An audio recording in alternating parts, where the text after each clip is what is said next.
Ladies and gentlemen, welcome to the Garage Gym Athlete Podcast. I'm your host, Jared Moon. The Garage Gym Athlete Podcast is a result of my desire to build better humans, unequivocal coaches, and autonomous athletes. I've spent the last several years obsessing over program design, nutrition, and every other way you can optimize human performance. This podcast distills the latest scientific research with what I've learned and blends it with the not-so-scientific field of mental toughness. We are here to build you into a dangerously effective athlete. If you enjoy this podcast, you can find out more about our training at garagegymathlete.com. And if you want to pursue more into the field of coaching and programming, head to endof3fitness.com. Thanks for listening.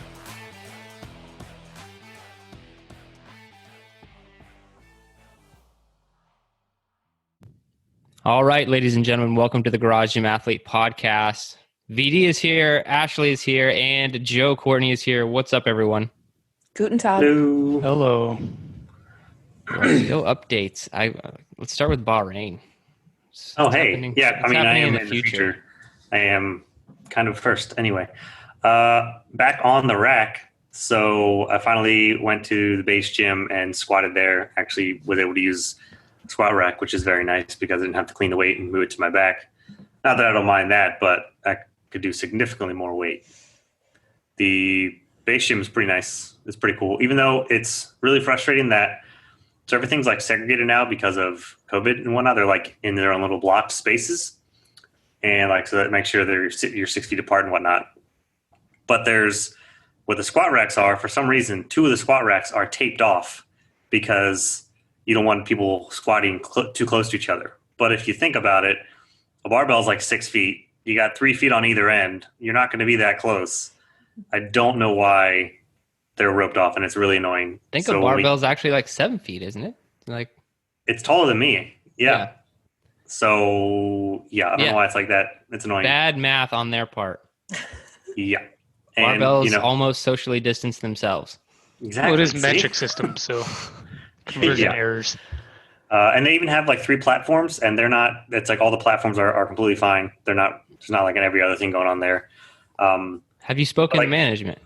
I should really. Well, it's my first day, so it's. I mean, I was about to though, because there's only 2 squat racks now instead of 4. They're legit squat racks too. There's a group of guys squatting on 1, and then there's another guy just doing shrugs. But I never saw him. I was sitting there for like 10 minutes warming up, and I didn't see him do one set. He was just talking to somebody. And I was like, "Hey, dude, when are you gonna get off this thing?" He's like, "Oh, okay. I just got one more." Well, freaking do it then. Anyway, I'm learning to play nice. And are you on BCT officially? I'm BCT Lite officially. BCT Lite? Didn't even know that was an option. What is BCT Lite? Yeah, well, so this is almost a part of it. Me and somebody else who's on the strength track, they messaged me. I did a conditioning workout on my rest day, and he was like, and I guess they were on the same page as saying that they want to do strength and add conditioning. So him and I are just officially calling it BCT Lite, where we do strength track, and then we're doing some extra conditioning on top of it. That's basically, why don't you just go full BCT? You don't want to squat 3 times a week? Because I still haven't loaded even 70% of my max on the bar yet. So even through these tempo squats, I'm not ready for that yet. I have an update about heavy loads like that. But anything else, man? Updates wise? I got so many things. Oh, wow. I thought you were just done. You're just getting warmed up. I mean, we can just shoot the shit for a while or something. I don't know. I'm also happy to be on strength track because, well, not only does it make a lot of sense for the gym stuff, I only have to go to the base gym once a week, and then I can do the rest of my hotel, like legitimately. But it is also a reason to eat a lot more rice because I love the hell out of rice.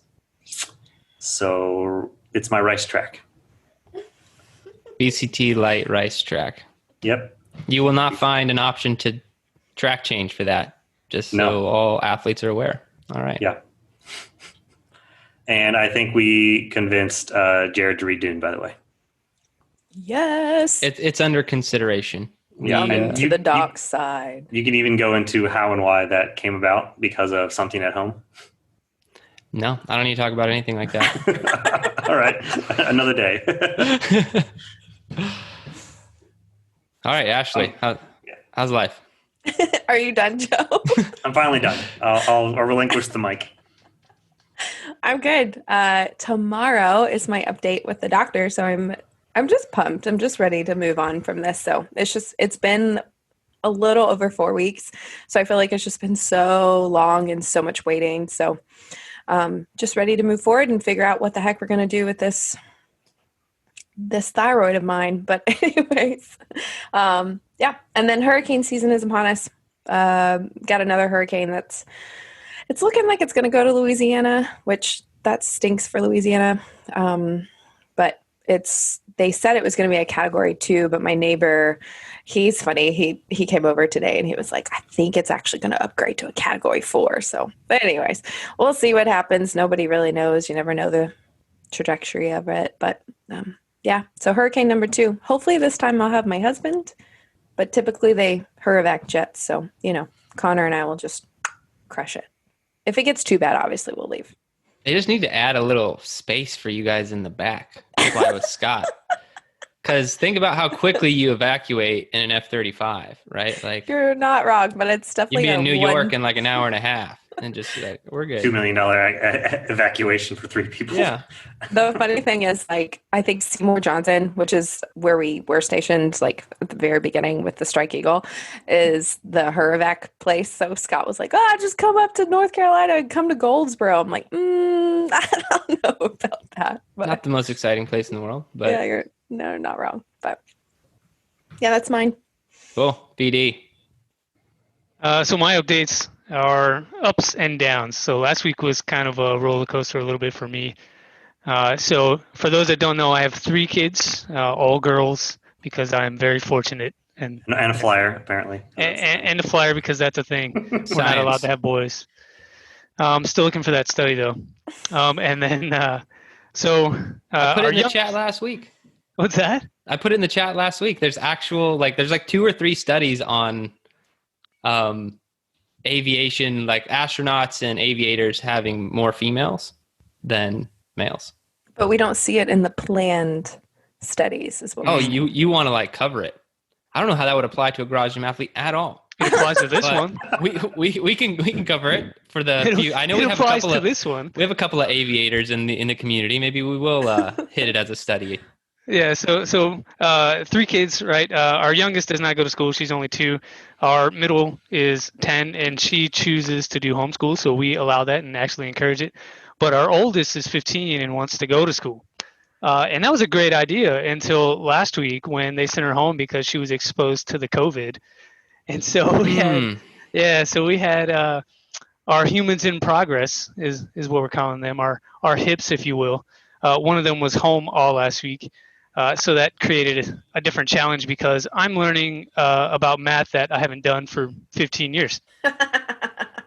And so, I'm training plus coming home and learning how to do algebra of all kinds. Next update. So last time we talked, I ordered 2 kettlebells, but got 1. This week, unannounced, kettlebell number 2 shows up on my doorstep. Nice. So love it. Absolutely excited about that one.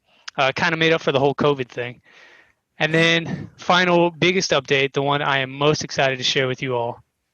Midnight Mistress came home. I'll say that. If you don't know who that is, if you don't know who that is, you're wrong. Very niche. We're like, Midnight. What? Yes.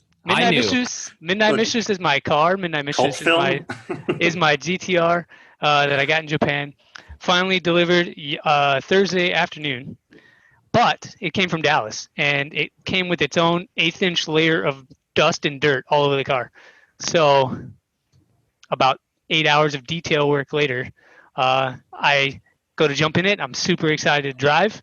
Go to turn it on. Battery's dead. Oh, no. So, like I said, ups and downs. But the car's here, so I'm excited about that. And it's just a matter of time until I can find a Japanese battery to put in that thing. Yeah. I'm Those sure are all my there's updates. not very many,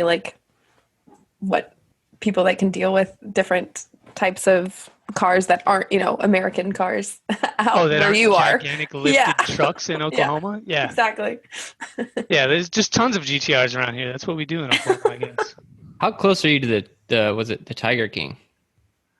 So that's probably a couple of hours, like 2 hours. Okay. But I heard they closed, so I'm super disappointed all over again. I'm surprised you know what the Tiger King is. Mm-hmm. Seen a lot of memes about it. Here's the real thing. Have you watched Tiger King?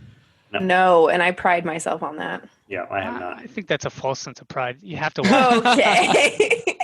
I got the cliff note. That was enough. Don't. Come on, but you don't get the memes if you don't watch it. I get plenty enough.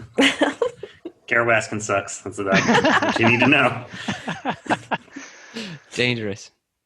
All right, my updates. I'll go through them quickly because I do have more than a few. Is it bigger than Midnight Mistress? I don't know if you can top that. No, it is. It's actually, it goes by the same name. So no. So first one's a business update.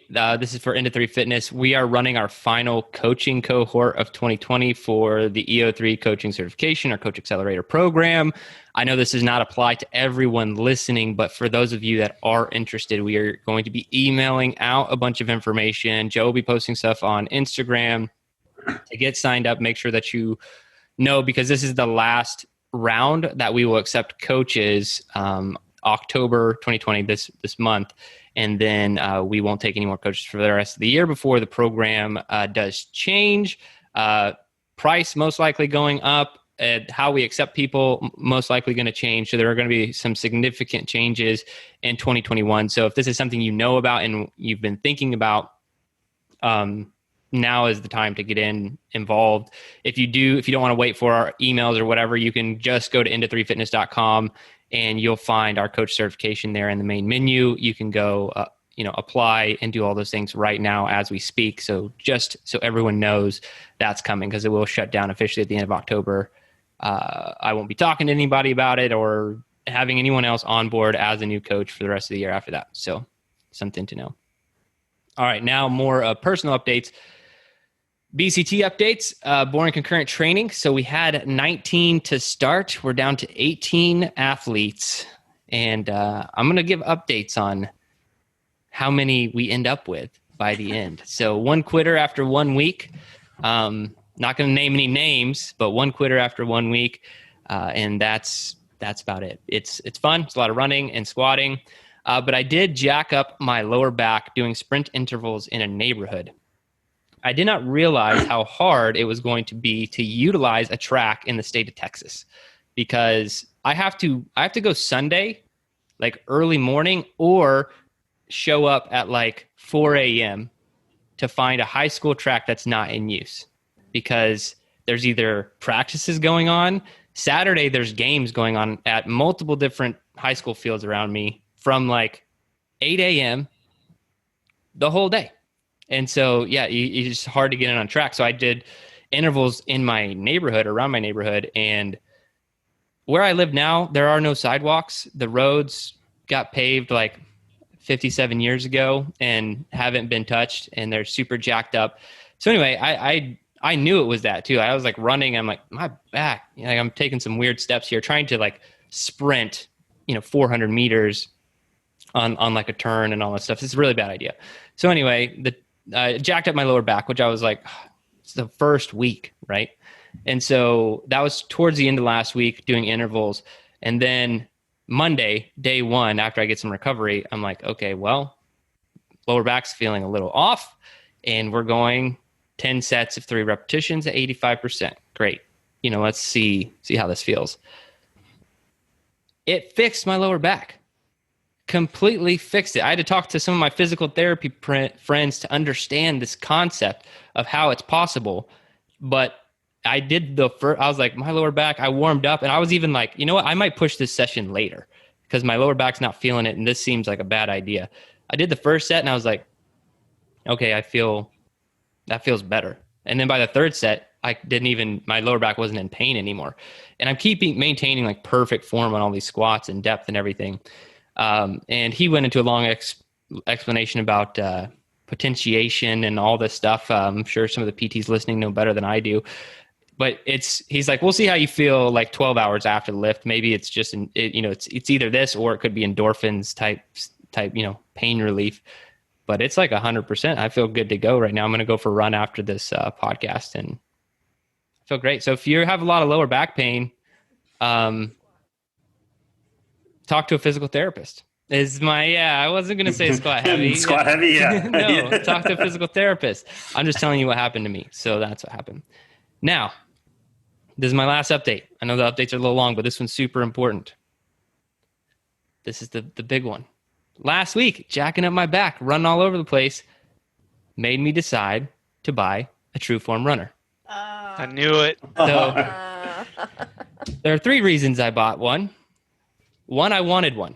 I'm not going to try and justify it any other way. I wanted a Trueform runner. 2, there's about a half dozen athletes who listened to that podcast where I said I would buy one if someone else bought one. So anyway, a bunch of athletes are hitting me up on this. Hey, I bought one. You have to go buy one now. Seriously, 6 different athletes have. So when I say half dozen, I'm not saying it was like 2 and I rounded up. I counted. It's 6 between direct messages, posting to Facebook and tagging me and stuff. And then the third main reason why I decided to push this over the edge is I cannot be out of control of my training. And that's what I found out happened this past week is if I can't make it to a track, I need an option. I want a safer option that's not running intervals in my neighborhood. So anyway, this is the real cool part of the story though, because Trueform is doing 50% off if you wait. So that's a big reason I pulled the trigger on it too. So it's 50% off if they're like, if you can wait 6 weeks, we'll give you 50% off. So I ordered it last week. And then I was just like, okay, great. It was supposed to ship like November 7th or something like that. And I was like, okay, cool. Get it, whatever, mid-November. And then I get a call from FedEx Freight like 3 days later. And they were like, hey, where are we delivering this package? Is it cool if we come tomorrow? I was like, what are you talking about? I never got a shipment notification from Trueform or anything.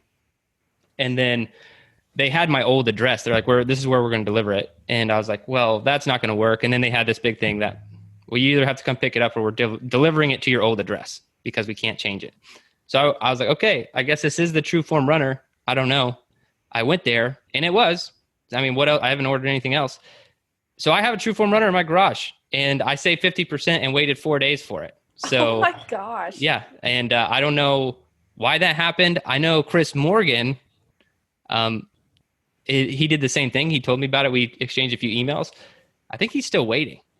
And so, yeah, he's still waiting. So I'm not saying that this Trueform magic story is going to work for you as well, but it's just what happened for me. So I'm very happy about it. I have a Trueform now.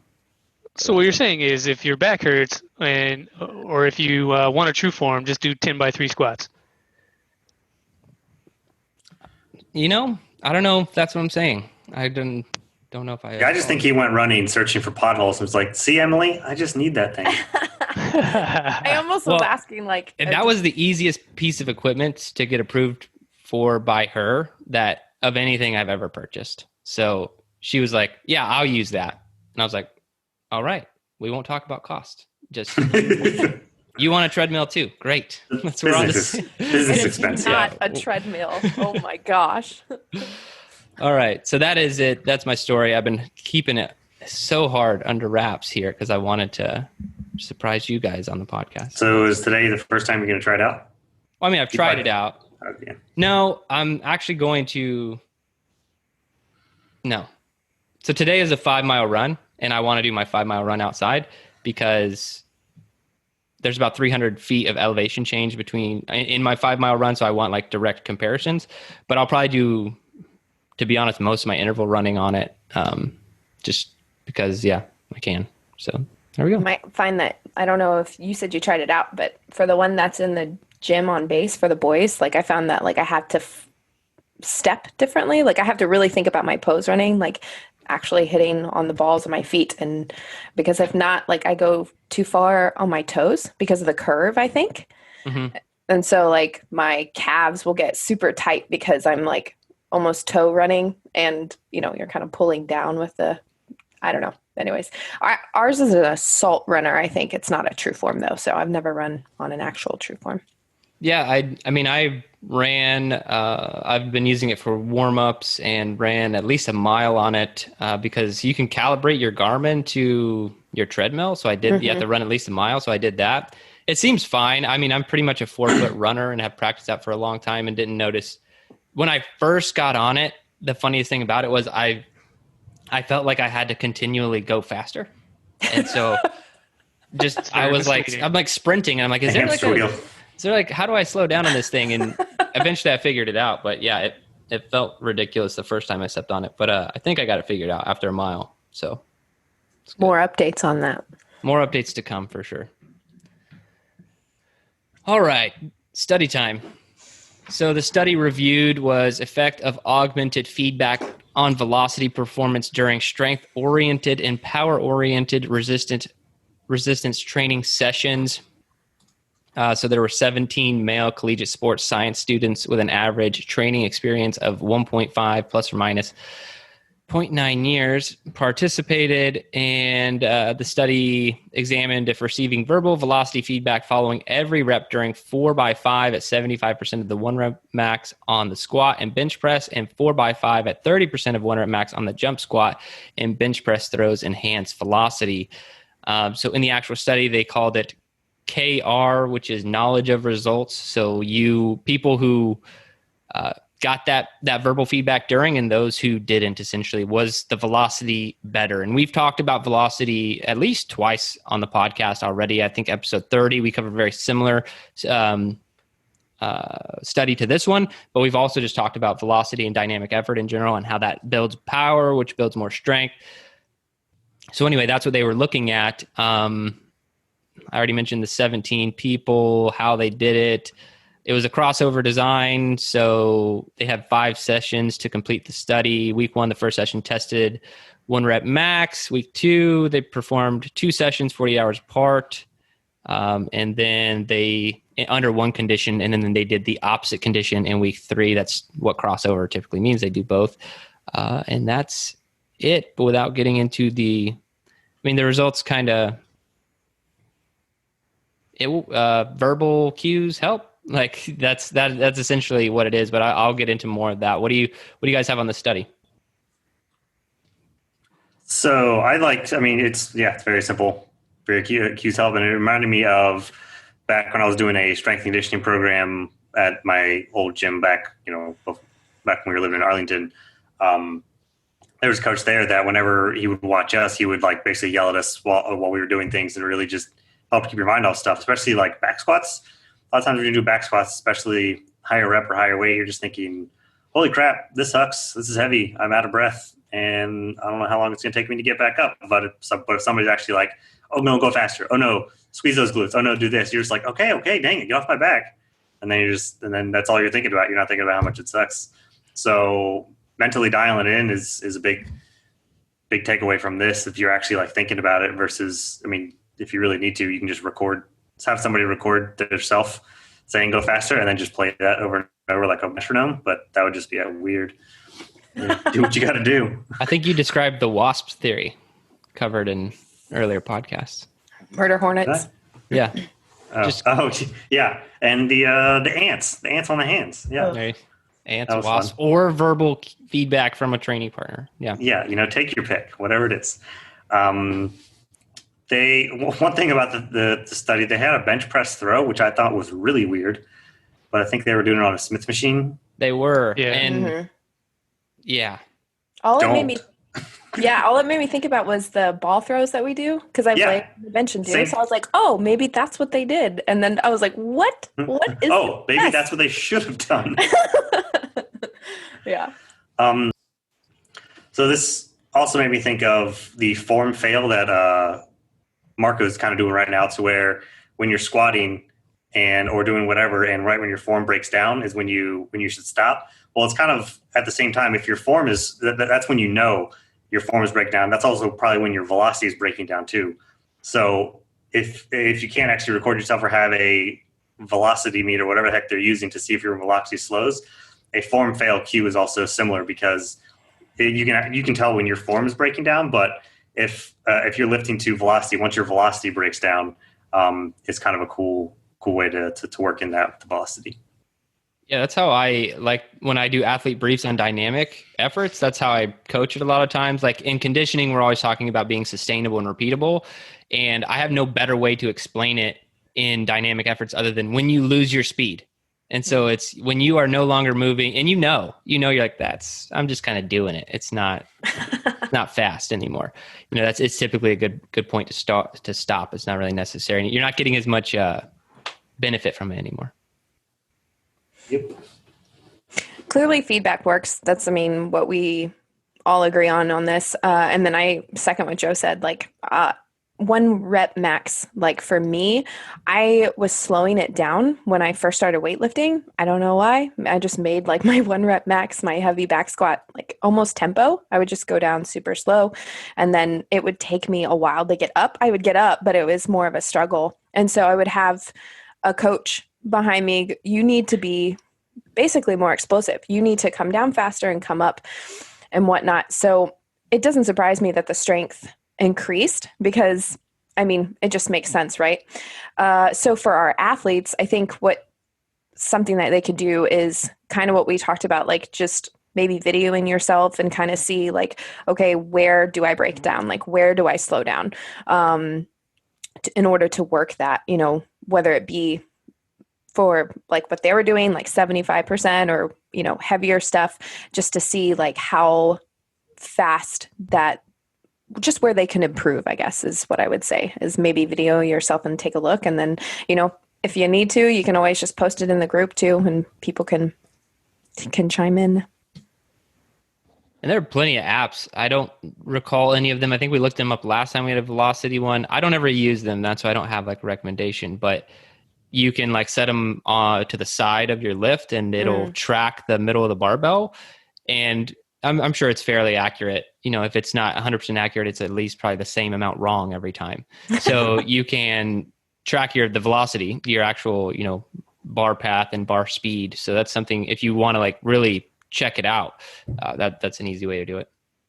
Yeah, the app you're talking about is called Coach's Eyes, for those that want to go search that later.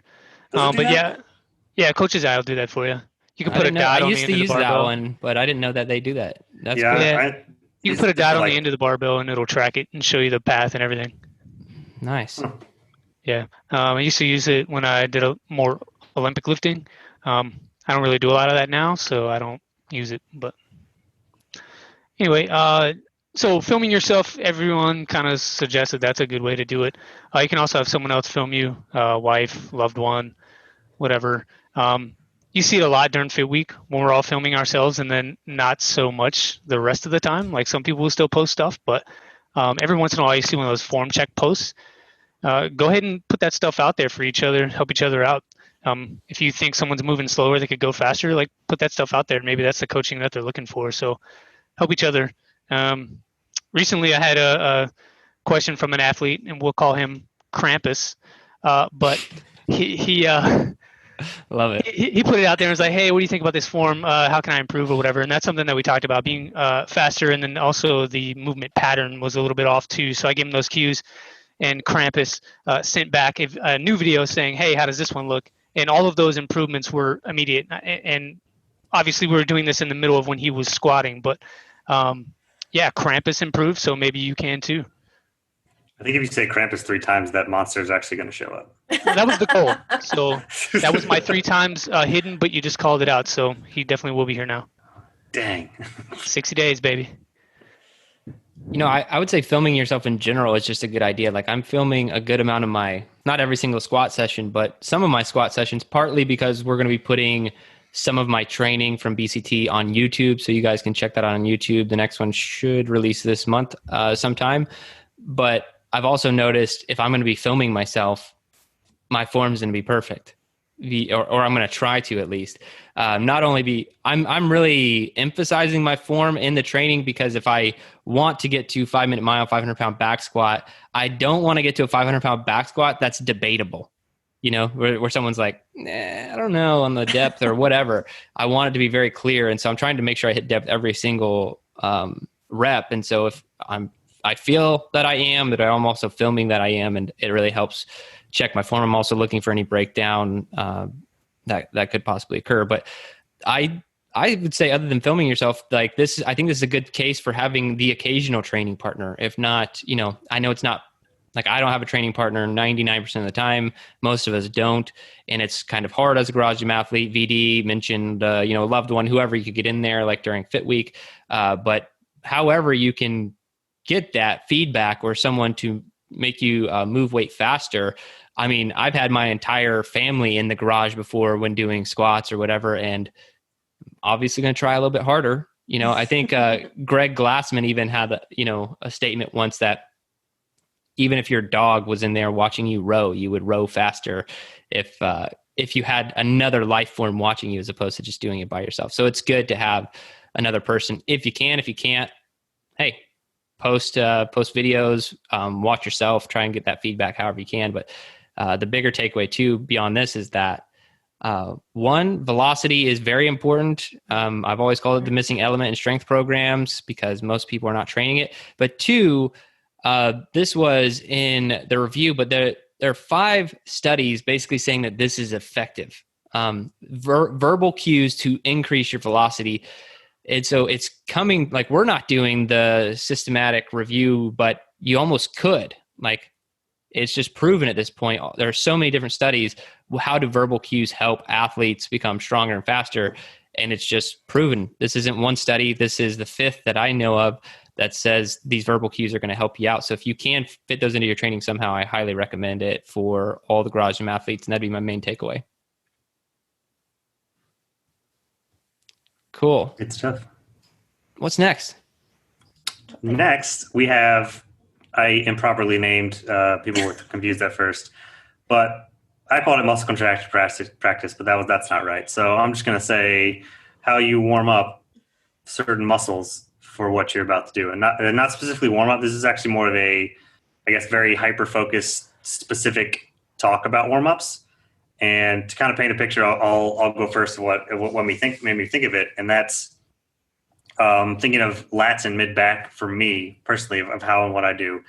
And anytime I do anything like pressing overhead or pull-ups or anything like that, it's not just enough to get the blood pumping to do some warm-up sets, but what I have to specifically do is warm up my mid and upper back. And that is because one of my shoulders, and actually both my shoulders, even good. A lot of people, they have internally rotating of their shoulders, or like hunching, or like your shoulders just roll forward because of sitting, because of looking down at your phone, or anything like that.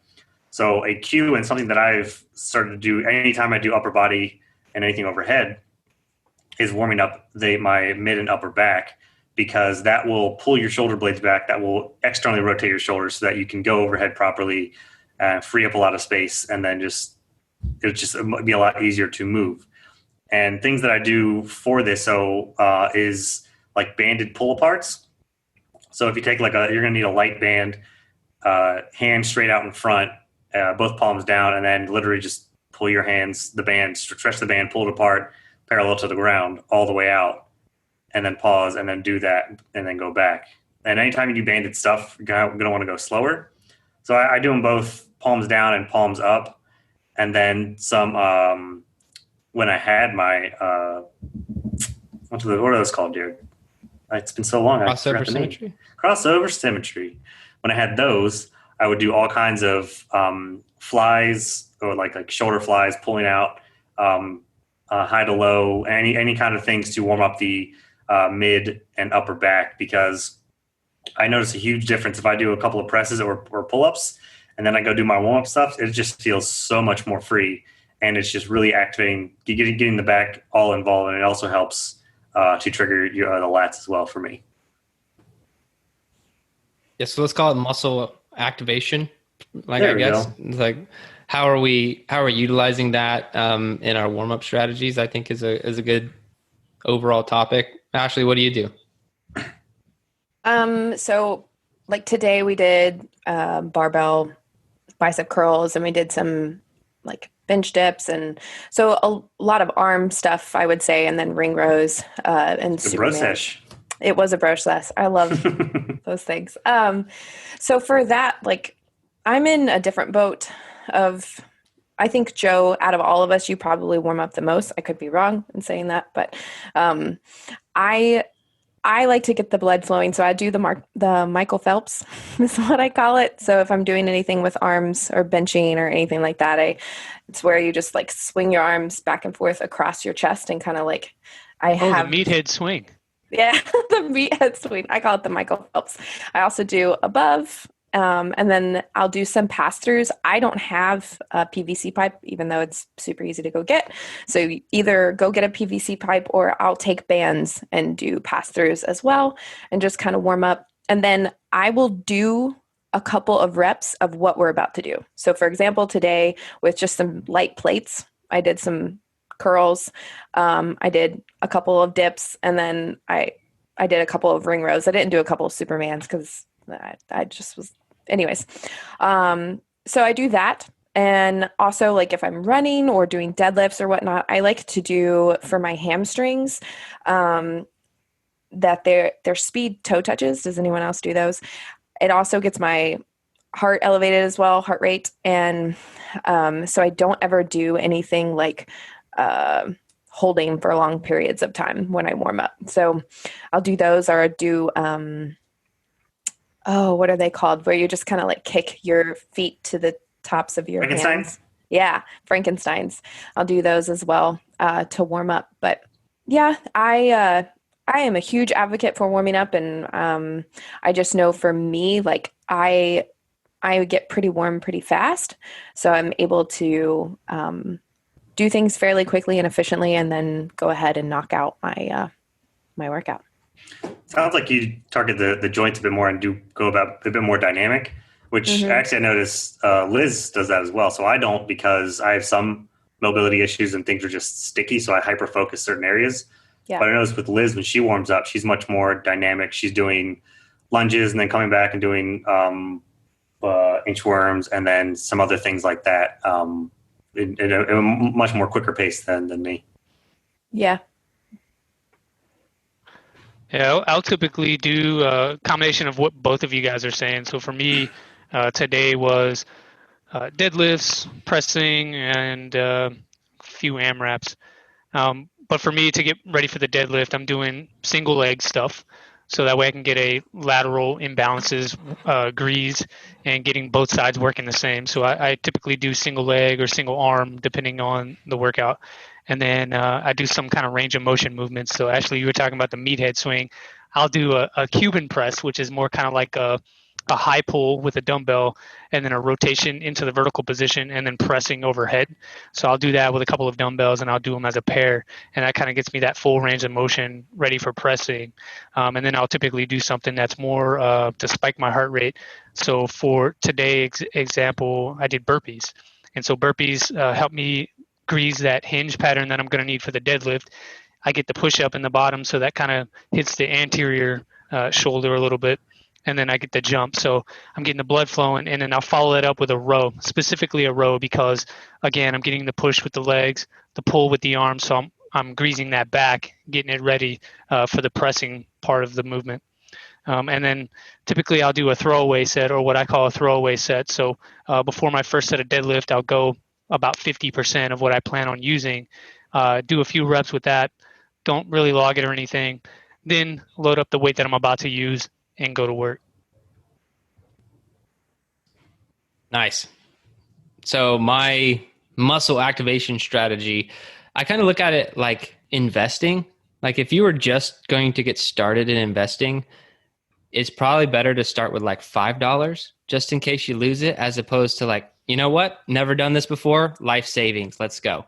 And so that's how I look at muscle activation, is like, let's try under some lighter loads and do some smaller things. That way, if anything's feeling off, we're doing it in a more controlled environment instead of, 400 pounds on the bar or whatever. So I'm going to hit kind of 3 different areas. The first is strict press. I almost can't strict press without doing some sort of muscle activation. I can get it overhead, but my deltoids feel super tight. I've just had shoulder issues over the years. So Joe mentioned crossover symmetry. That's like their thing, is pre-workout, muscle activation. That's like what it does. So I still use crossover symmetry. One of my crossover symmetry bands broke in the move. Anyway, I don't know. Which color? One of the important ones. I don't remember the color, but one of the heavier ones that I needed. And so that one, I need to get that fixed or whatever. But then I normally do a lacrosse ball, but more of like pushing, pulling, things like VD is saying. I do a lot of that stuff to get ready for strict press. Just my shoulders need to be super loose to avoid injury, or them feeling sticky is the best word I could use to describe it. Now, back squat, because I'm back squatting 3 times a week. Most of you, don't have a reverse hyper because that's not something most people want to invest in. But Rogue just came out with the Scout hyper. So now the reverse hyper is within reach. It's $350 for a Scout hyper. I highly recommend people look at that on Rogue. Again, not a sponsor, but I just think it's a phenomenal piece of equipment that they brought to a more affordable route. When I got a reverse hyper, there was only really one super large and expensive option, and I wouldn't get it today. I wouldn't buy it again today with all these other options. And a big reason I bought that was I wanted one, but my dad broke his back, and I knew he wouldn't buy one for himself. And so I was like forcing him to use it to try and help him rehab. So anyway, but the reverse hyper is like my go-to for getting warmed up for the squat. I do single leg reverse hyper on both sides. That lowers, that really gets my lower back going, but independently on each side. Then I do normal reverse hyper, more lower back, and then I do it sideways to open up the hips. And I pretty much don't need any further warm up for the squat. I could jump right in at that point because my hips and back are so loose at that point. But it's something, if you could do Supermans or something similar, and making sure you could do Cossack squats, things like that, to make sure your hips are open and that each leg is working. Don't do everything. Try to do some more unilateral stuff, I guess is what I'm saying, like individual leg, as opposed to just doing a couple of air squats and then getting under the bar. But these days I'm also really warming up my upper back a lot before back squat, because heavy weight on your back, upper back, takes its toll, especially 3 times per week right now. And so pull-ups and kettlebell chainsaw rows, just trying to get the upper back warm too and ready for some squats. Now, the last thing, VD mentioned it before, because running, is there anything, like a lot of times it is, let's just crack our knuckles and start the run. But there are some ways that you can warm up. And though the main way I warm up before I run is jump rope. So I do a lot of singles, switching legs, again, going back to that unilateral, because that's exactly how running works. You're going one leg at a time. And so really important to do some jump rope, and then I'll do some double unders as well. So jump rope is a great way to warm up for running. It goes back to that investing idea. Like, let's start with something small, make sure my knee's not feeling like crap every time I do, single skipping, or my hips aren't feeling jacked up. And then if something is feeling weird, I can then work on it for another five or so minutes before I start the run, if I need to. If not, if I feel good after, a couple minutes of jump roping, then I'll just get to the run. But you can warm up for running. Most people don't. But I really highly recommend that most people do. Yeah, I almost went there, but I almost felt like mine was a niche case because I have tendonitis in my Achilles. So if I want to run at all, like decently, I have to smash my Achilles. I have to do some sort of ankle rotations, do the jump rope, and then smash it on. Like, I'll usually put it on top of a kettlebell and do ankle rotations with my Achilles on top of it. And then even rolling the calves on the sides. Because if you actually roll your calves on the sides, it can be brutal, but it makes a world of difference when you start running. Yeah. I mean, running is high impact. It takes its toll. So people throw it away like you don't need to do much, but throwing in a lot of the stuff Joe's talking about and what I was just mentioning goes a long way and will keep you running for longer without injury. Because that's why most people stop running, is because it doesn't take long for someone to get an injury when running. Hence, I tried to do running intervals last week, my first week into the program, and hurt my lower back. It's pretty easy to get injured if you're not doing things the right way. Yeah, and one of the last ones I wanted to touch on was the glutes. I do this for squats and deadlift, and that's because I noticed, especially when I was going to PT, my glutes weren't firing properly, which was giving me some pinching in my back and some issues going on there.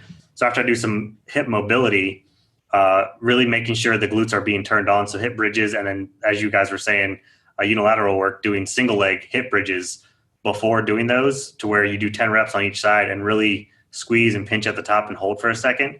And I've noticed a world of difference just incorporating unilateral hip bridges. And I think there's some banded exercise that I would do, like banded good mornings have also been really good.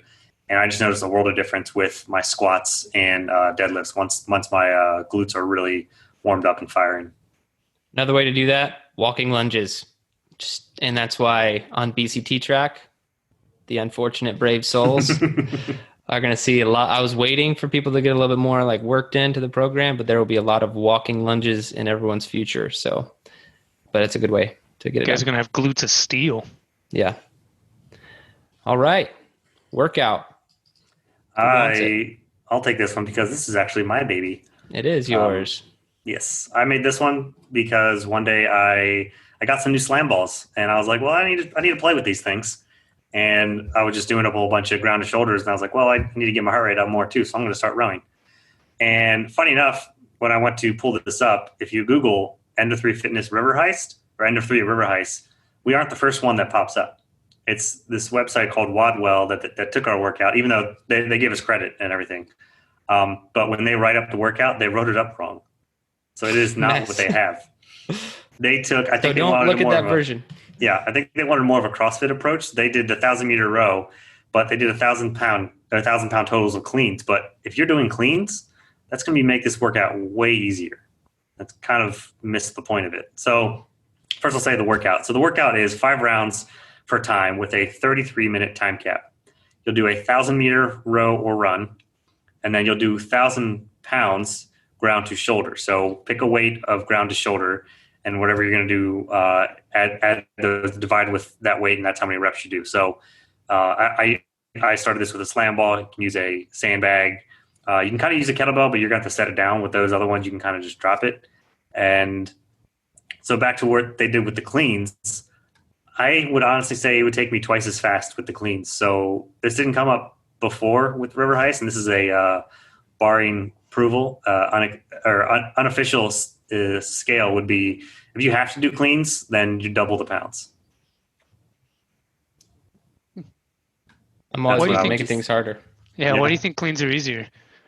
Because they just go so much faster, and think of weight-wise. So like if you have a 90-pound or 100-pound sandbag, I think from picking up a 100-pound sandbag, I could do 2 cleans at 175 pounds or so before picking up that sandbag once.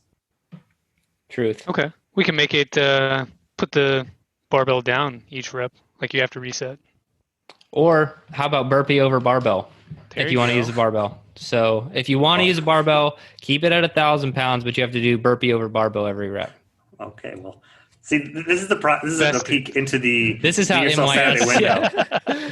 There's something, and then I made that a little harder, but they're just like, no, we're going to do this. We're going to throw. I'm just messing around. I think there's no real reason you can't do something ground to shoulder. I think just don't do cleans. Fill a backpack with something. Or I'm not going to say something. Go buy a bag of sand from Home Depot. It's $5. You put it in your backpack.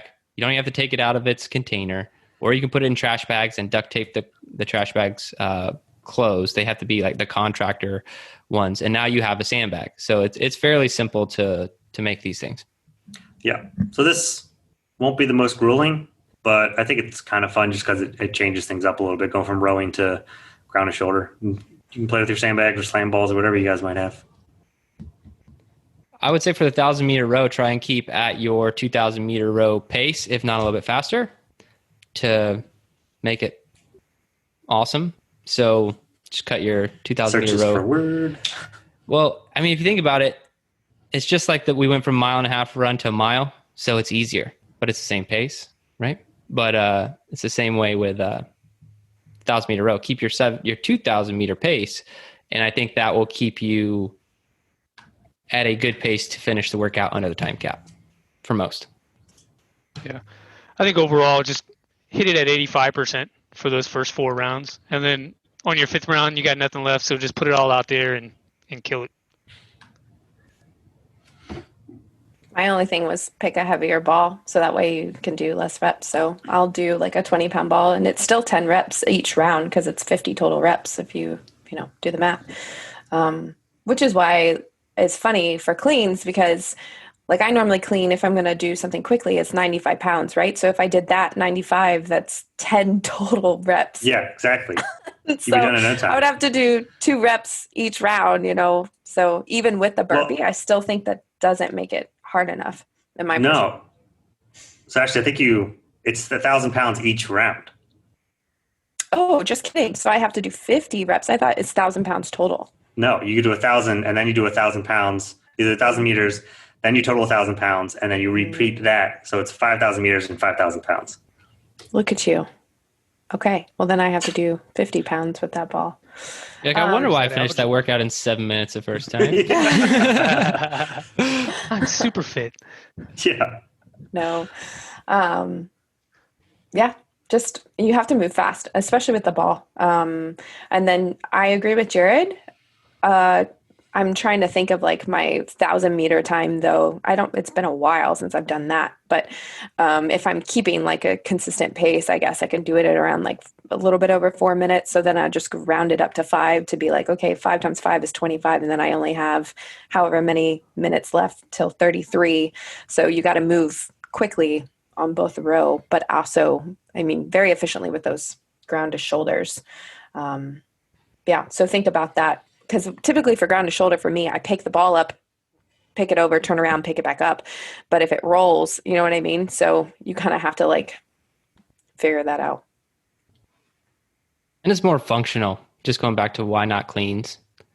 I don't have a hatred for cleans, but they're just, it's more functional to pick up a sandbag or a ball. That's more like real life. Odd object. Yeah. Yeah. All right. That's it. Anybody have anything else? Parting shots, words of wisdom, life advice? Life advice, join Garage Gym Athlete. There you go. Don't suck. Try harder.